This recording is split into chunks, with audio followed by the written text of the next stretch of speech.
बहुत समय पहले की बात है। अमरगढ़ नाम का एक समृद्ध राज्य था। उस राज्य का राजा था वीरेंद्र सिंह। राजा वीरेंद्र सिंह बहुत कठोर, घमंडी और खड़ूस स्वभाव का था। प्रजा उससे डरती थी, लेकिन उसे प्यार नहीं करती थी। राजा का मानना था, राजा को दया नहीं, डर से राज करना चाहिए। उसके महल के बाहर कलाकारों का एक छोटा सा मोहल्ला था, जहां गाने जाने वाले नर्तक और कलाकार रहते थे। वहीं रहती थी एक वृद्ध नर्तकी चंद्रकला और उसकी 16 साल की बेटी रूपा। रूपा बहुत सुंदर थी, लेकिन उससे भी ज्यादा उसका दिल सुंदर था। वह गरीबों की मदद करती, भूखों को खाना देती और हर शाम मंदिर के बाहर भजन गाती। लेकिन लोगों की नजरों में वह नर्तकी की बेटी थी, इसलिए उसे सम्मान नहीं मिलता था। एक दिन राजा ने पूरे राज्य में आदेश दिया, हर परिवार से दोगुना कर वसूला जाएगा। गरीबों पर मुसीबत टूट पड़ी। रूपा की मां चंद्रकला बीमार थी, उनके पास कर देने के पैसे नहीं थे। सैनिक उनके घर आए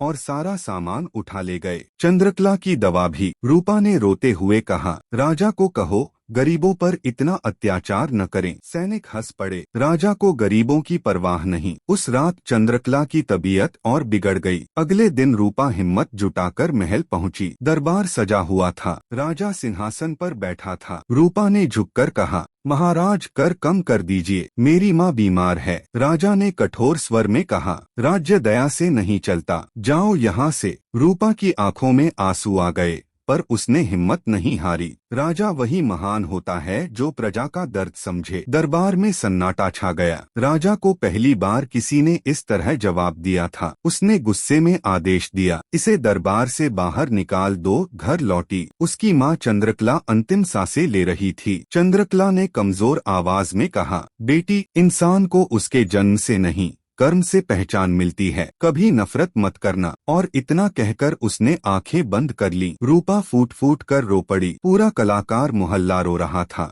कुछ महीनों बाद राजा गंभीर रूप से बीमार पड़ गया। राजवैद्य ने कहा, महाराज को ऐसी आत्मा की प्रार्थना चाहिए जो सच्ची और निर्मल हो। पूरा राज्य चुप था, कोई राजा के लिए दिल से प्रार्थना करने को तैयार नहीं था। तभी किसी ने कहा, रूपा हर शाम मंदिर में भजन गाती है। राजा ने अनिच्छा से रूपा को बुलवाया। रूपा महल पहुंची। उसे देखकर राजा को अपनी कठोरता याद आई। राजा ने धीमे स्वर में कहा, क्या तुम मेरे लिए प्रार्थना करोगी? रूपा ने शांत आवाज में उत्तर दिया, मैं आपके लिए नहीं, इंसानियत के लिए प्रार्थना करूंगी। उस रात उसने मंदिर में बैठकर भजन गाया। उसकी आवाज में दर्द था, लेकिन नफरत नहीं। राजा की हालत धीरे धीरे सुधरने लगी। राजा ने पहली बार महसूस किया कि प्रजा उससे डरती है, प्यार नहीं करती। वह साधारण वेश में रात को शहर घूमने निकला। उसने देखा, गरीब भूखे हैं, किसान कर्ज में डूबे हैं। एक बूढ़ी औरत ने कहा, हमारा राजा पत्थर दिल है। राजा का सिर शर्म से झुक गया। अगले दिन दरबार में राजा खड़ा हुआ, मैंने अन्याय किया है, कर आधा कर दिया जाएगा। जिनसे जबरदस्ती लिया गया